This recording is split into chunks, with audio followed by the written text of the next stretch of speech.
Esta noite nós vamos estar compartilhando com a igreja aqui presente e também aqueles que assistem através da transmissão sobre o tema 4 verdades espirituais que brotam assim das Escrituras. É evidente que quando nós falamos sobre verdades ou verdade, nós temos ouvido bastante nos dias atuais que não existe verdade absoluta, tudo é relativo. E na verdade isso é uma grande mentira. Toda verdade que emana, toda verdade que brota das Escrituras é uma verdade absoluta. No Sermão da Montanha, Jesus declarou que os céus e a terra passarão, mas a palavra dele jamais passará. Através do profeta Isaías, Deus declarou que a sua palavra, ou a palavra que sai da sua boca, ela não volta vazia. Ela cumpre o seu propósito. Ela salva o que crê e ela condena o que não crê. De fato, nas Escrituras nós encontramos verdades absolutas, verdades preciosas, verdades transformadoras, verdades incomparáveis. Também é evidente que seria impossível, em uma noite apenas, falarmos sobre todas as verdades contidas nas Escrituras, na palavra do Senhor. Então, nesta noite, nós vamos estar compartilhando sobre 4 grandes verdades espirituais que brotam assim das Escrituras ao nosso coração, ao coração de todos aqueles que se colocam para ouvir. E a primeira verdade que eu quero compartilhar com todos nesta noite tem como base o texto de Efésios, capítulo 2, verso 1 e também o verso 5. Efésios, você pode acompanhar conosco, Efésios, capítulo 2, verso 1 e 5. O texto também vai ser projetado para aqueles que não estão com uma Bíblia. Pode colocar para nós, Efésios, capítulo 2, o verso 1 e o verso 5.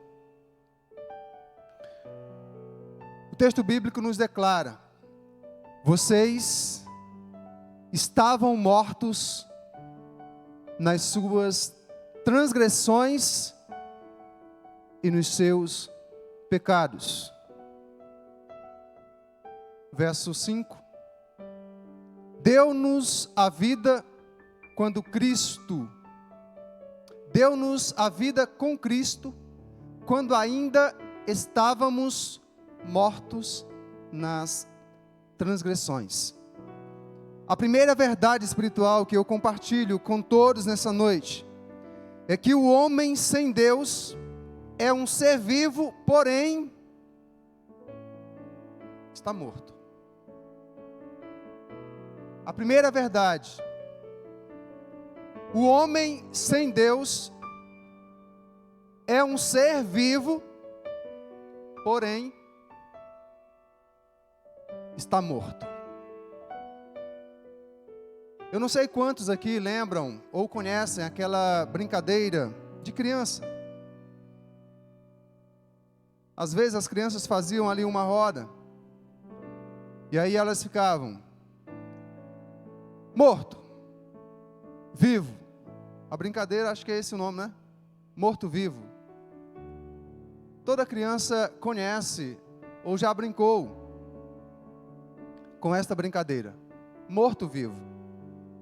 Embora seja uma brincadeira de criança, mas ela apresenta uma grande verdade espiritual.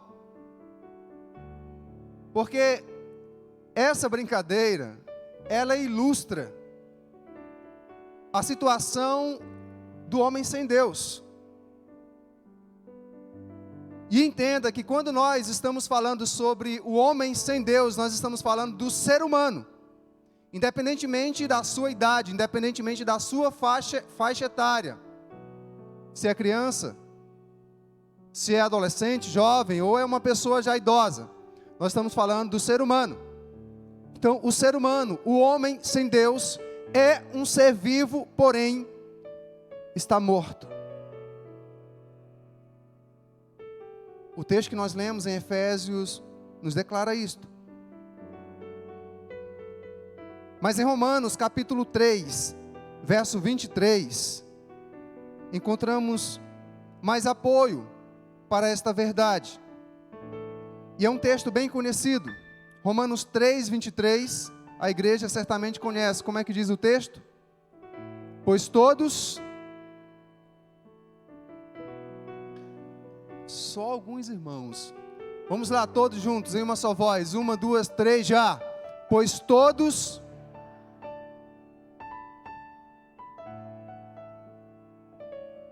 pecaram. Não cabe a pergunta: quantos pecaram? Todos pecaram. Da criança ao idoso, todos pecaram. E estão destituídos da glória de Deus. Colocando em palavras mais claras ou explicadas, todos pecaram e tornaram-se mortos espiritualmente. Estão destituídos, estão separados da glória de Deus. Quem é Deus? Deus é o Espírito perfeito, Criador de todas as coisas, Criador de todos os seres humanos. Ele é a fonte da vida para toda a humanidade. A obediência do homem a Deus era o fio através do qual o homem recebia a vida de Deus, a vida espiritual. A partir do momento em que o homem desobedece a Deus, a partir do momento em que o homem quebra a palavra de Deus, então esse fio foi rompido. Vem então uma separação que é traduzida como morte espiritual, porque a vida que emana de Deus deixou então de chegar ao coração do homem. Por essa razão, embora tendo permanecido vivo fisicamente, mas espiritualmente, o homem tornou-se morto.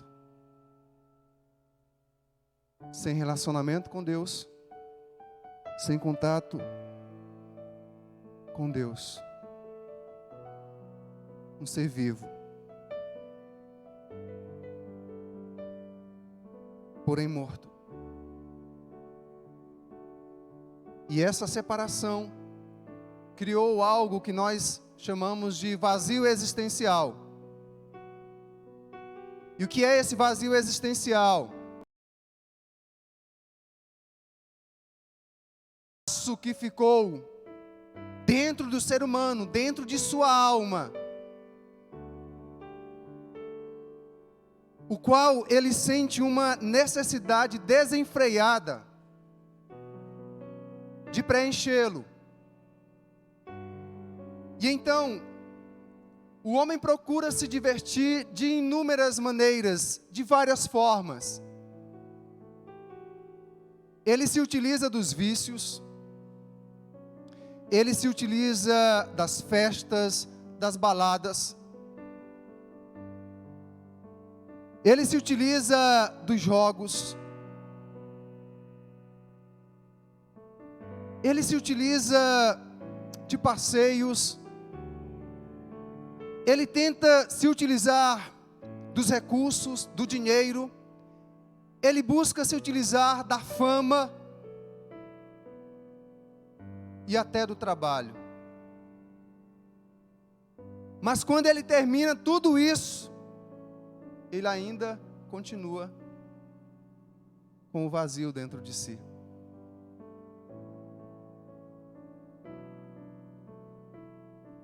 Ele se sente fisicamente vivo,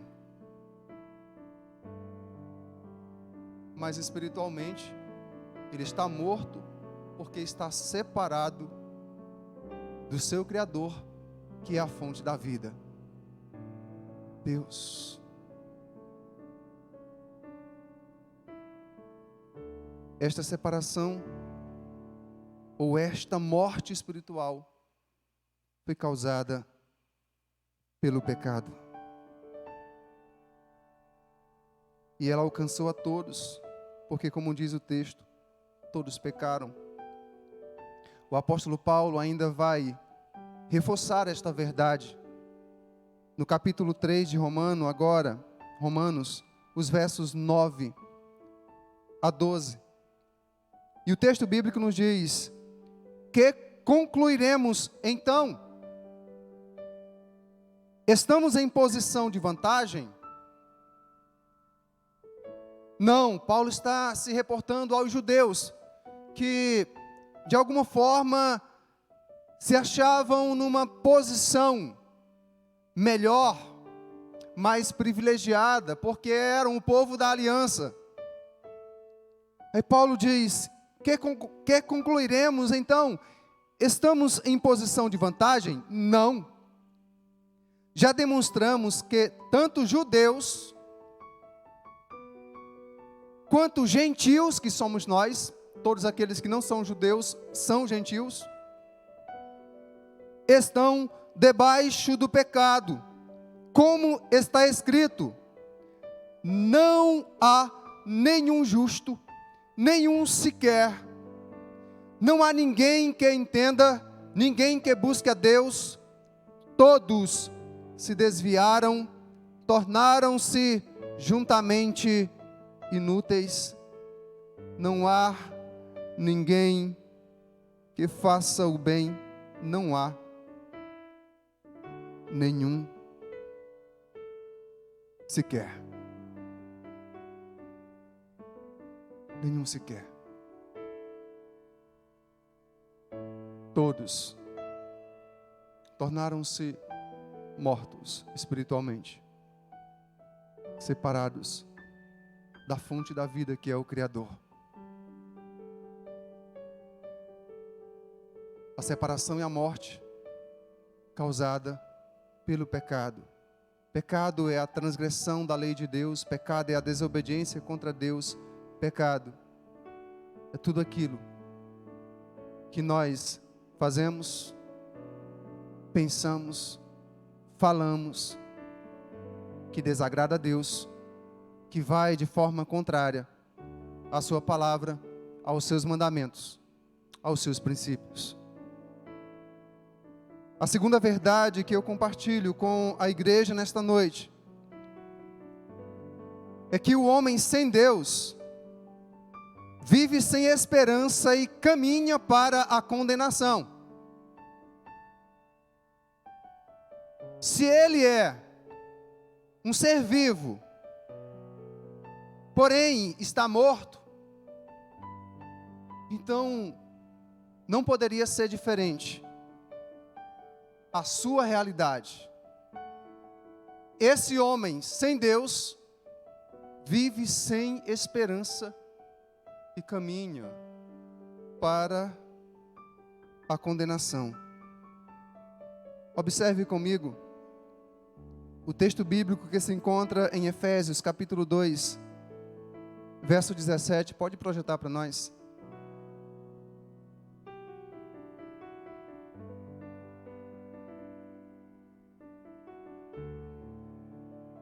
Vou só confirmar a referência, Efésios.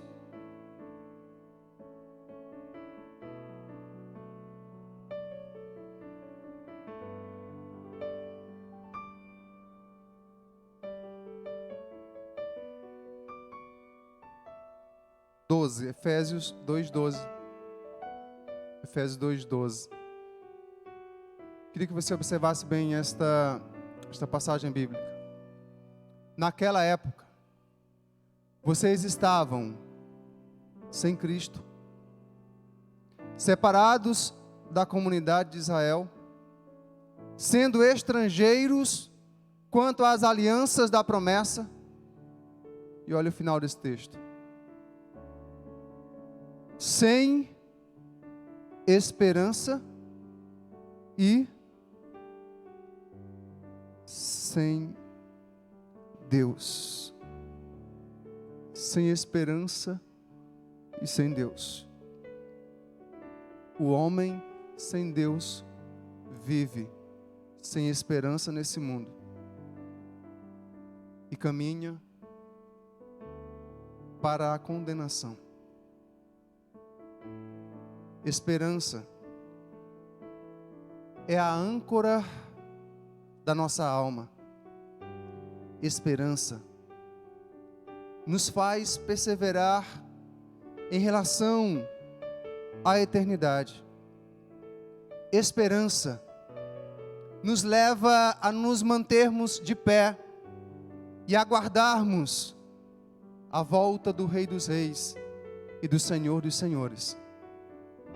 Porém, o homem sem Deus não tem essa esperança. Mas além de não ter essa esperança, caminha para a condenação. Em Romanos 6:23, um texto também muito conhecido, a primeira parte desse texto, Romanos 6:23, diz que o salário do pecado é o quê? A morte. O salário do pecado é a morte. Já compartilhamos que o pecado é a transgressão da lei de Deus. Todo ato de desobediência que quebra o mandamento da lei de Deus é pecado. E o salário do pecado é a morte. Porém, a Bíblia fala sobre 3 realidades de morte. A Bíblia fala sobre a morte espiritual, que é a separação de Deus. A Bíblia fala sobre a morte física, que é o cessar da vida aqui. Mas a Bíblia também fala sobre a morte eterna. E pode ser traduzida por condenação. Então, seguramente nós podemos afirmar, de acordo com Romanos 6:23, que o salário do pecado é a condenação.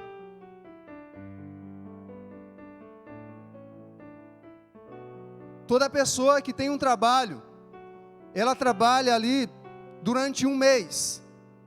E ela trabalha com a perspectiva, com a expectativa, com a certeza de que ao final do mês, ela vai receber o seu pagamento.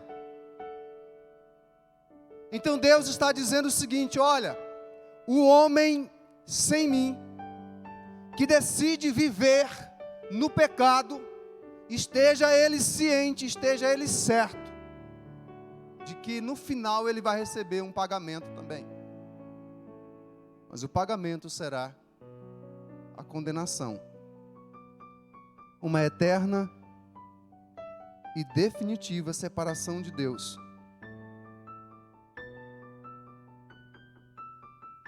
Na pequena carta de Judas,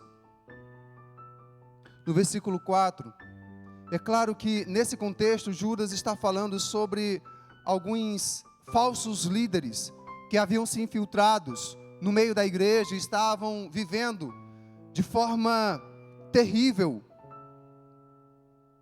em completa desobediência, andando na contramão da vontade de Deus. Mas o princípio aqui se aplica exatamente para o estilo de vida, ou no estilo de vida de um homem sem Deus que caminha para a condenação. Pode colocar para nós o versículo 4 de Judas. Pois certos homens, cuja condenação for anunciada,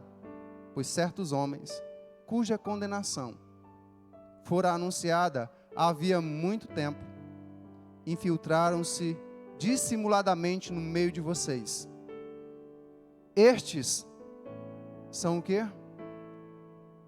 São ímpios, transformam a graça do nosso Deus em o quê? Devassidão. E fazem o que mais? Negam Jesus Cristo, o nosso único, soberano e Senhor. São ímpios, transformam a graça. E o que é a graça? A graça é o poder de Deus. E é também o favor de Deus que nós não merecemos. Transforma a graça do nosso Deus em devassidão. E negam Jesus Cristo. Não o reconhecem como único, soberano e Senhor de suas vidas. O homem sem Deus vive sem esperança e caminha para a condenação. Porém, no entanto, escute a terceira verdade. Nem tudo está perdido. Porque o homem sem Deus é o quê? Você pode completar? O homem sem Deus é o quê?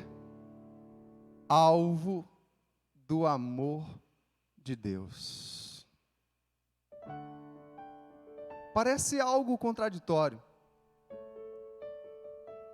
Parece algo inexplicável. Mas é exatamente isso que a Escritura nos declara. O homem sem Deus é alvo do amor de Deus. Romanos capítulo 5, versículo 8, um texto bem conhecido. O apóstolo Paulo nos declara o seguinte: mas Deus demonstra, Deus prova o seu amor por nós. De que forma? Cristo morreu em nosso favor, quando ainda éramos pecadores, quando ainda éramos homens, mulheres, sem Deus. Quando ainda vivíamos tendo prazer no pecado, tendo prazer nos desejos que satisfazem a carne, a natureza humana, fomos alvos do amor de Deus. Esta verdade também pode ser confirmada através do texto bíblico que se encontra em Efésios, capítulo 2, versos 4 e 5. Pode colocar para nós. Eu queria que toda a igreja lesse mais uma vez esse texto para a glória do Senhor. Vamos lá, 1, 2, 3 já. Todavia, por causa do grande amor com que nos amou, deu-nos a vida com Cristo, quando ainda estávamos mortos nas transgressões. Pela graça, vocês são salvos. Você é alvo do amor de Deus. Eu sou alvo do amor de Deus também. Nós fomos e continuamos sendo alvos do amor de Deus. E para mim, um dos textos que mexe com o meu coração, através do qual eu já pude refletir em muitos momentos de minha vida. Romanos 8:32. O amor descrito aqui deve constranger você e a mim. Deve constranger a cada um de nós. Vamos ler também esse texto, igreja? 1, 2, 3 já. Aquele que não poupou o seu próprio filho, mas o entregou por todos nós, como não nos dará graciosamente com ele todas as coisas? Pare para pensar um pouco agora. Aquele que não poupou o seu próprio filho. Meus irmãos, nós poupamos nossos filhos de muitas coisas. Nós, como pais, fazemos alguns trabalhos que são mais pesados para pouparmos nossos filhos. Os pesos maiores nós carregamos para pouparmos nossos filhos. Muitas vezes, se alguém faz cara feia para um filho, uma filha nossa, nós nos aborrecemos. E tem gente que parte para a briga, tem pais e mães que partem para a briga. Se disserem alguma coisa contra um filho, uma filha nossa, nós nos aborrecemos, ficamos indignados. Nós poupamos nossos filhos de muitas coisas.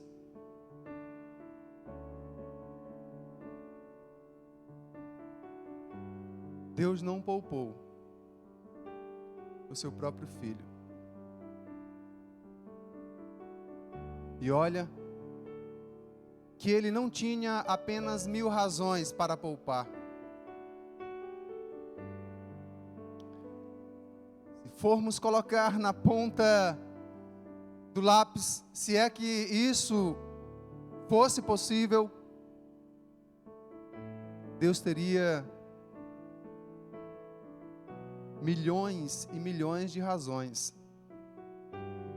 para poupar seu filho, porque nós não merecíamos. Nós não merecíamos. E se alguém se acha merecedor, é porque não conhece a si mesmo. Se alguém se acha merecedor, é porque não olhou ainda para a sua própria realidade e condição diante de Deus. E eu já declarei aqui e reafirmo novamente, a pior oração que uma pessoa pode fazer é: Senhor, dê-me apenas aquilo que eu mereço. Porque em conformidade com os textos que nós já apresentamos aqui, a única coisa que você e eu merecíamos era de fato a morte eterna, o inferno, a separação definitiva de Deus. Pela forma como nós agimos para com Ele, a forma como nós o ofendemos.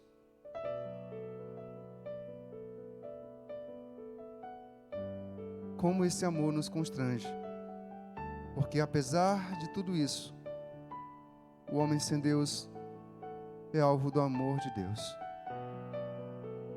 E a quarta verdade, para finalizarmos: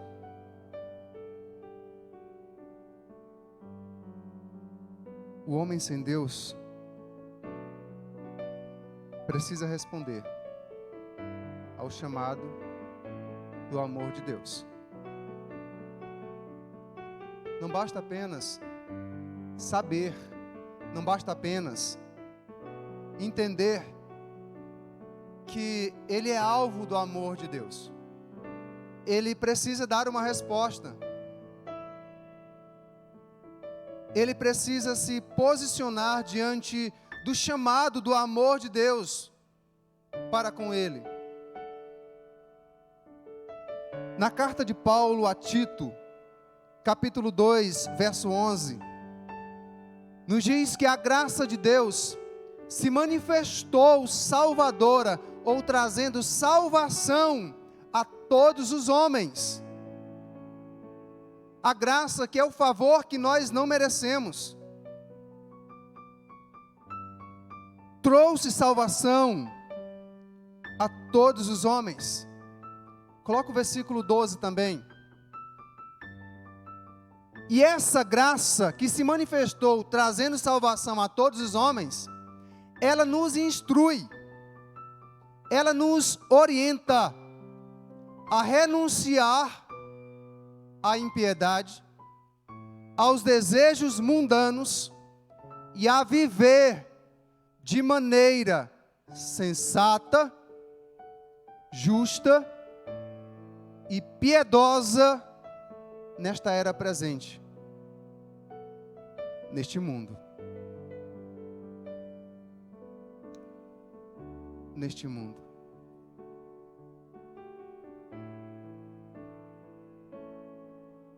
O homem precisa dar uma resposta. Romanos, capítulo 8, versos 1 e 2, nos diz que nenhuma condenação, portanto agora, já não há condenação para os que estão em Cristo Jesus. Nenhuma condenação. Porque em Cristo Jesus, a lei do Espírito da vida, libertou você da lei do pecado e da morte. Não há condenação apenas para aqueles que estão em Cristo Jesus. Aqueles a quem a vida de fato pertence a Jesus. Que segue a Jesus, que é um discípulo, uma discípula de Jesus. Que ora, que conversa com o Senhor, que se relaciona com Ele, que procura conhecê-lo através da sua palavra. Que se importa em obedecê-lo. Que procura servi-lo com integridade, com verdade. O homem precisa responder. E de que forma o homem deve dar essa resposta? Paulo nos responde isso em Romanos capítulo 10, versos 8 ao 10. Romanos capítulo 10, verso 8 ao 10. Mas o que ela diz? A palavra está próxima de você. Está aonde? Está na sua boca e no seu coração. Isto é, a palavra da fé que nós pregamos, que nós proclamamos. Como é que o homem responde ao chamado do amor de Deus? Vamos juntos? Se com a boca você confessar que Jesus é Senhor e crer no seu coração que Deus o ressuscitou dentre os mortos, você será salvo. É assim que o homem sem Deus, que a mulher sem Deus precisa responder ao chamado do amor de Deus. Precisa com sua boca confessar a Jesus como seu único Senhor e Salvador. Pastor, qual a importância dessa confissão? Ela precisa realmente acontecer? Precisa. O Senhor Jesus declarou em Mateus capítulo 10, versos 32 e 33. Todo aquele que me confessar diante dos homens, também eu o confessarei diante do meu Pai que está nos céus. Mas aquele que me negar diante dos homens, também eu o negarei diante do meu Pai que está nos céus. Pastor, mas é uma decisão pessoal. E se eu não quiser confessar?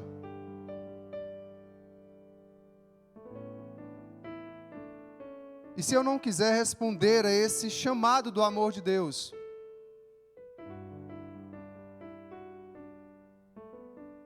João Evangelho de João, capítulo 3, verso 36, também nos responde. Quem crê no Filho, quem responde ao chamado do amor de Deus, tem a vida eterna.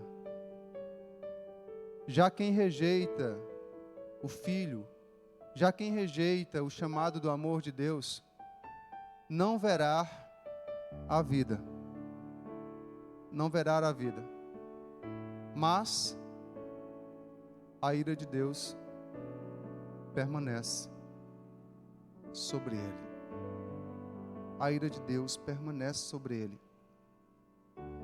Se eu fosse simplificar ou resumir tudo o que eu falei e compartilhei nessa noite, certamente o resumo seria este. De tudo que eu falei, guarde essas palavras: separação ou morte espiritual, que resulta em condenação, e que só tem como solução o amor de Deus, que vai depender da sua decisão. Da sua decisão. Qual a sua resposta? Guarde isso no seu coração. Fique de pé mais uma vez, vamos estar em oração nesse momento. Não sei como você está, qual o estado do seu coração, qual a sua realidade de vida. Não sei como você chegou até aqui. Talvez alguém que se importa com você, alguém que ama você de uma forma muito preciosa, tenha lhe convidado para estar aqui. Talvez você ainda não teve um encontro com o Senhor, ou depois que teve esse encontro, se descuidou, e sua comunhão com o Senhor não está bem, não está legal. Então nós queremos lhe dar a oportunidade nessa noite, independentemente da sua idade. Se você deseja nesta noite entregar a sua vida a Jesus e recebê-lo como seu único Senhor e Salvador, dando uma resposta positiva ao chamado do amor de Deus para você, então levante a sua mão onde você estiver. Nós queremos orar por sua vida. Se houver alguém que queira se reconciliar com o Senhor nessa noite, aproveite também esse momento. Levante sua mão, nós queremos orar por você. Nós temos uma mão levantada lá atrás. Temos mais alguém que deseja fazer essa decisão, ou de entregar a sua vida a Jesus, ou de reconciliar-se com Ele? Se houver, aproveite esse momento agora. Nós queremos orar por você. Não queremos constranger você, mas é algo tão sério que o Espírito Santo ajude você a entender a seriedade do que nós compartilhamos nessa noite. O tempo aceitável da salvação é o tempo chamado hoje, é o agora, não é o amanhã. O amanhã